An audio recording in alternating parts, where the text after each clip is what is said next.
Don Lewis coming to you from the beautiful metaverse, and more specifically from beautiful Danville, Illinois, homeland of the Corellian tradition. And this is Midday with Reverend Don. Welcome. And as you know, if you follow Midday with Reverend Don, you can communicate with me directly by typing your questions or comments on whatever platform you're watching on, and they will show up here in my chat room, and we can talk together. And as I've said many times, I find that one of the most appealing parts of this broadcast. So today we're going to continue our conversation about tarot. But first, I once again want to point out the arrival of the Corellian Book of the Dead. The first ones are going out in the mail today. There'll be more mailed presently. Hello to Rev Michael in the chat room. Um, and yeah, we're in the process of packaging and mailing. It'll take a few days for all of them, but your book should be to you soon. The exceptions to that are some of the international orders, which will take longer simply because of international shipping. But they will still be to you soon compared to not. Um, so we're busy working on that. My other project last night was organizing a new tie cupboard because, as you can see, I like my ties. I managed to get them all in one tie, and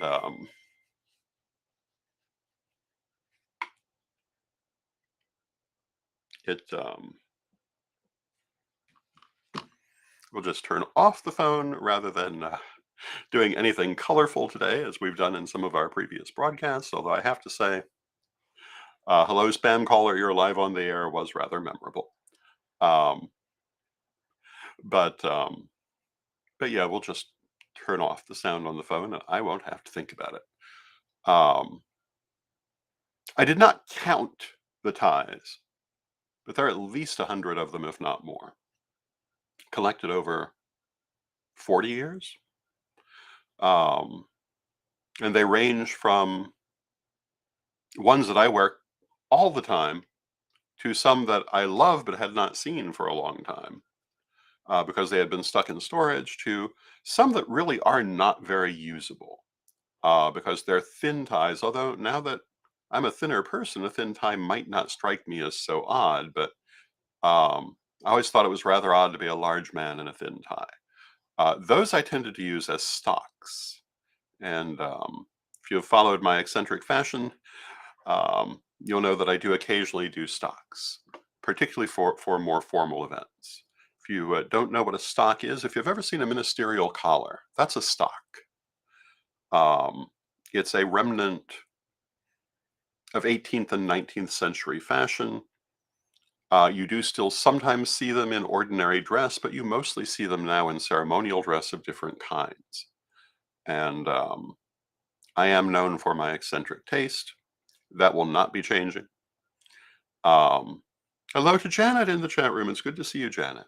I have to say, and I was actually just speaking with a friend, that I feel so much more myself now than I have for months. I almost feel like I've been asleep for months. And the reason actually is because I have a new medication that has been very helpful. Hello to Tom in the chat room. It's good to see you, Tom. And it had not really occurred to me that this change corresponds to the prescription of that medication. And hello to Jason in the chat room. We were just having spicy bean juice together half an hour ago. Um, Good to see you again. Um, but yeah, I noticed the difference. And medication. Last night I was doing a class on psychic healing. I did make it a point to emphasize psychic healing can be very powerful. It can be very useful. You don't want to use it to replace medical healing because medical healing can also be very powerful and very useful. And the drugs that I am taking for my heart problems and so forth are very helpful. And hello to Renee in the chat room. Hello to Tana Sue in the chat room. It's good to see you both. Renee, I hope your nephew is doing better today. Um, so these are some of the things going on in my life. As you know, we've been talking about tarot, and we've been talking primarily about more standard tarot decks like the Rider-Waite-Smith or Rider-Waite-Smith clones like this Hoi Polloi tarot. This is the very first tarot I ever owned. It was given to me by my mother. You can actually see little bits of wear on it, but considering it was published in 1972 and I believe I got it in 1973, um, it's not surprising that there should be little bits of wear on it. Um, I can't say I've used it constantly through that entire time, but I've used it a lot. It is one of my favorite decks, and as you can see, it is a Rider-Waite clone. The images strongly resemble those created by Pamela Coleman Smith for the Rider-Waite-Smith deck. Hello, Janet, in the chat room. Um, and of course, the green parts drop out with my green screen. Um, but I like the style, and there are a lot of Rider-Waite-Smith clones out there which reproduce the designs of Pamela Coleman Smith in different styles and with different elements. Very often it's simply different coloring, because when Pamela Coleman Smith did the artwork for the Rider-Waite-Smith deck, the way they were publishing was very limited compared to what we can do now. So she couldn't use some of the colors she might have wished to use. Um, Her black and white illustrations are stronger than the original color illustrations because they could only use a very small number of colors. And but the Rider-Waite-Smith clones get far more artistic. Um, I'm not generally thrilled with Rider-Waite-Smith clones, but I do have a very soft spot for the Hoi Polloi deck because, again, it was my first. I tend to prefer more original decks, and one of the things we were going to talk about are oracle cards. So I'm going to take a moment and throw in a few words about oracle cards, although I want to talk today more about the physical reading of the cards. But an oracle card, if you don't know what is meant by that term, is a divinatory card system that is not part of the tarot lineage. Tarots have certain things in common, like having a major arcana and minor arcana. They do have a wide range of variation within that, um, including differences in what the major arcana cards are, what the number is, etc. And this has been true from the very beginning of tarot. For a couple of hundred years, they became very uniform, but they didn't start that way, and they're not that way now. They have sometimes quite a bit of variation. For example, the Tarot of Hecate has 100 cards, but this is reminiscent of some of those Renaissance decks at the very beginning of tarot. And the Infinite Tarot has an infinite number of cards. But I would still consider it a tarot system, although it kind of rides the border between tarot and oracle cards. But oracle cards are those kinds of card reading systems that come from other backgrounds. For example, rune cards. Um, I remember my good friend, pardon me for a moment. My good friend Rosemary Fletcher had an interesting deck of cards based on palmistry. And each of the cards had a hand with the lines in the hand, and they were each emphasizing different lines, different features you would find in a hand. And you could read it this way through cards, um, which was one of the more unusual decks I have ever seen. Um, Certainly not a traditional part of palmistry, but a very interesting application of palmistic knowledge.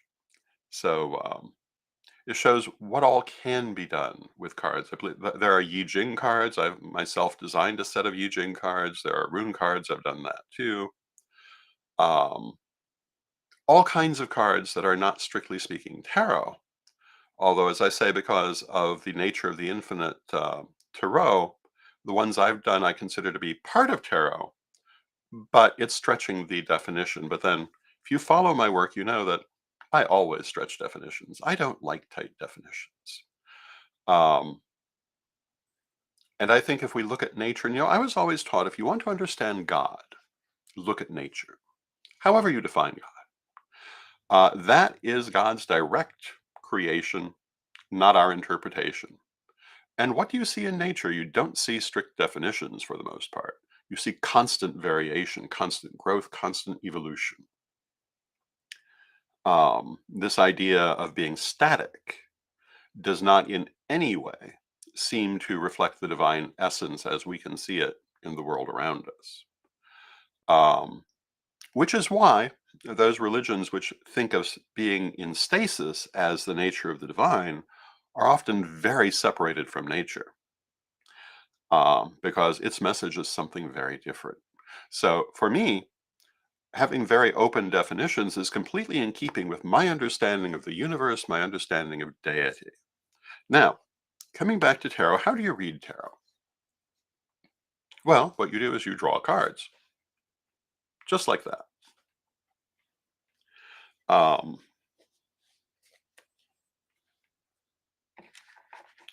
how you draw them is open to variation. Some readers like to shuffle their own cards and then start drawing for the reading. Some people like their client or the person they're reading for to shuffle the cards. I'm one of those. I want the client to shuffle the cards, get them good and confused, and let the cards get to know them. And then more often than not, I'll ask the client to draw the cards, or sometimes I'll draw them myself. And for me, I draw them from anywhere in the deck. And hello to Ishika in the chat room. It's good to see you, Ishika.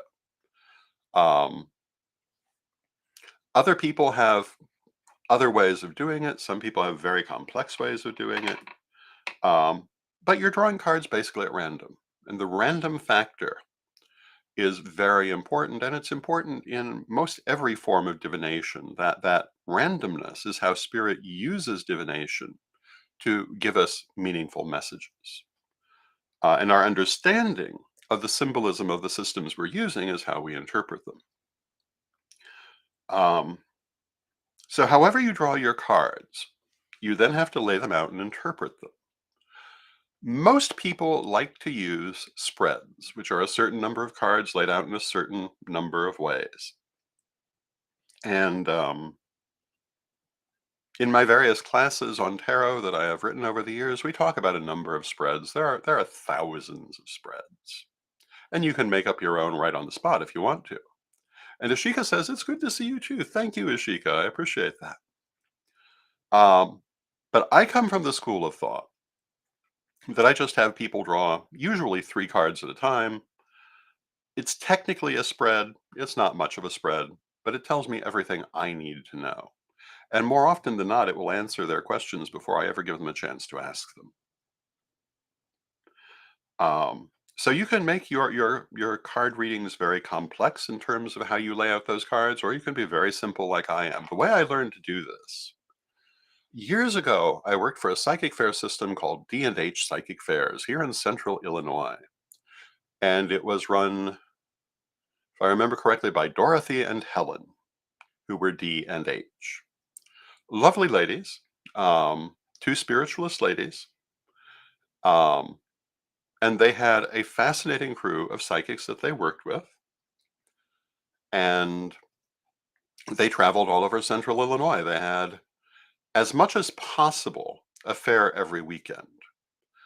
Um, and that's how most psychic fair circuits, in my experience, work. They go to a number of different locations in order to keep their people working, so that the psychics can afford to continue to work with them. But at D&H, I later worked for J&M Psychic Fairs, which was Jim and Marlena. They had a very different system in how they ran their fairs. But at D&H, what they did, all readings were 20 minutes. And every 20 minutes, someone would walk through the psychic fair ringing a bell to tell everyone it was time to change readings. And there was something to be said for that. And I remember when I started thinking 20 minutes is awfully fast. But I was young. And years later, people were telling me, doing a 5-minute reading is awfully fast. But I found that 5 minutes will actually tell you everything you need to know if you know how to get in quickly. but you learn that through practice. But they would ring the bell, you would change over. Everyone had a ticket. You had to collect the ticket. And at D&H, you would bring your own booker who would book your readings for you. Mine was my mother. And it was an interesting thing, but they also expected every psychic to give at least one lecture during the day. They didn't care what it was about, but they wanted you to go to the lecture area and give a 20-minute lecture while everyone else was reading. I was young then, not what you would call highly accustomed to that kind of public speaking, but I noticed that many psychics would give brief demonstrations of their skills. And I found that that was the lecture I preferred to give. It was usually called mini readings. And what people would do, they'd have the people in the audience draw one or two or three cards and give them a short reading. What I found is that system worked better for me than all the spreads that I had been trained in using. And eventually I stopped using spreads almost altogether.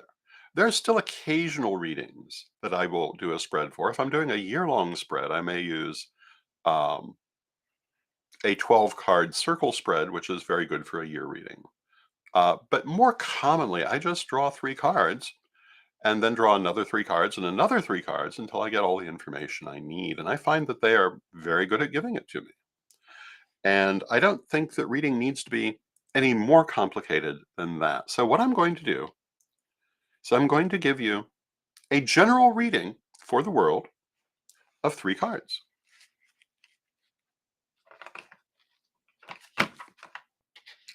And our first card is the Eight of Swords. Our second card is the Four of Swords. And our third card is the Six of Coins. So what do these cards mean and how do you read them? And again, the green parts are falling out. There are a couple of different ways that you could read these cards. And I do both depending on what I'm asking and how I feel about the cards. Sometimes you want to merge their meanings together. Sometimes you want to take them sequentially. So our first card, the Eight of Swords, is feeling held back or unable to do the things you want to do. And I think if we look around the world to get today, we'll see that that energy is very much in the air. Our second card, the Four of Swords, is a waiting period. It's saying that that's going to last for a while. And I would kind of put the two of them together and say that, yeah, we're going to feel like the good things we'd like to see around the world are not going to be easily accomplished. It's going to take a while, but then we're followed by the Six of Coins. And the Six of Coins um, is receiving help from a person or from the universe. And hello to Suzanne in the chat room. It's good to see you, Suzanne. So what I would say is that, yeah, at least as to the things happening now, difficulties will continue, but there is good news coming, but there's a wait for it. That's a very simple three-card reading. If I were reading for a person, there'd be another three cards and another three cards because I can never let it go at three cards. But for the purpose of demonstration, we will. I also want to point out that for whatever reason, the writer Waite Smith chose to call the deck of coins, the suit of coins, the suit of pentacles. And this has given rise to the incorrect idea that a pentacle is a five-pointed star in a circle. That's nonsense. A five-pointed star in a circle can be a pentacle. So it's not necessarily wrong to call it that, but that's not the definition and it's not the only thing that is a pentacle. And if you're working with wider metaphysics, that's an important thing to know. I've heard people very confidently say that a pentagram is a five-pointed star and a pentacle is a five-pointed star in a circle. And to anyone with a broad background, they look like a fool. That is not the case. The term pentacle and the term pentagram don't even come from the same language, and they don't mean anything nearly the same thing, although a pentagram can be a pentacle. And a pentacle can also not be a pentagram. But the confusion largely comes from the Waiter-Waite-Smith deck and their choice to use that term, but they didn't actually use it incorrectly. Because what the term pentacle actually means is a 3D representation of a metaphysical design, and that's what these are. It comes out of Goetia and grimoire practice. It's a very old term. It's thought to arise from medieval French or medieval Italian, and means basically a medallion. That is what the word originally meant, and that's what they originally were. Later, they became altarpieces as well, and the term came to expand and mean any 3D representation of a metaphysical symbol. But if you look at the long, long lists of pentacles, historically, only a few of them are also pentagrams. And for people who have a wide background, this is no secret. Um, and I do sometimes find myself being that guy who must point this out, as now. But it's a good piece of information to know. And if you want to use it to refer to just the design, I'm a great believer in evolving linguistics. So I'm um, not going to criticize you for that. I'm just going to point out that is an idiosyncratic usage, and that you should be aware of that. Now, getting back to the tarot cards, the most popular of the different spreads is the Celtic cross. It's called the Celtic cross because it's an equal armed cross. Um, the way it's interpreted varies, but basically you have a center card with a crossing card, and then one card for each direction. The way that I was taught to read these, the center card is the issue. The crossing card is anything that might be blocking that issue or helping that issue, depending on the circumstance. The top card is the past. Um, the card to what would be the east is the future. The card to what is the south is the ideal outcome. And the card to the west is the actual, most likely outcome. I say most likely because, as we were saying yesterday, oh no, we were saying it last night in class. But anyway, we were saying these things are not written in stone. Part of the reason for getting readings is that the most likely outcome can be changed to the best outcome through the proper actions. So that's how I was taught to read the Celtic Cross. And then to the side, there are usually four more cards, um, which add additional meaning. Um, where you're standing at that moment, the emotional um, circumstances, the spiritual circumstances, and again the ultimate outcome. Um, at least that's how I remember it, because I haven't used that spread for many years. But I used to use it all the time when I started. There are dozens of other spreads. And when you're beginning to read, they may be very helpful. When you've read for a long time, it might be comforting to use them. But like I say, I found I just draw the cards randomly and go by their meanings, and they tell me everything I want to know. I don't have to go through elaborate systems. Now, sometimes people like to see those elaborate systems, but I haven't found my clients disappointed in the simplicity, particularly when they end up with 100 cards laid out in front of them, which has been known to happen. So this is a little bit about how you physically read the cards. Now, before I draw any cards, before I have the person shuffle the cards, I first shuffle them and cleanse them of all previous influences. Any previous readings I've done, anything going on in the atmosphere, so to speak. And then I have the person shuffle the cards and we draw the cards for the reading. I do the same thing after the reading, even though I know the next client is also going to have this same system that starts with me shuffling and cleansing the cards, but I don't feel they can be cleansed too often. I think the more, the better. And that actually is a piece of advice I would give you for all kinds of psychic work. The more cleansing, the better. The more clear you keep your energy, the better. The more clear you keep your tools, the better. And if you sometimes feel like you're doing a little too much, you're not.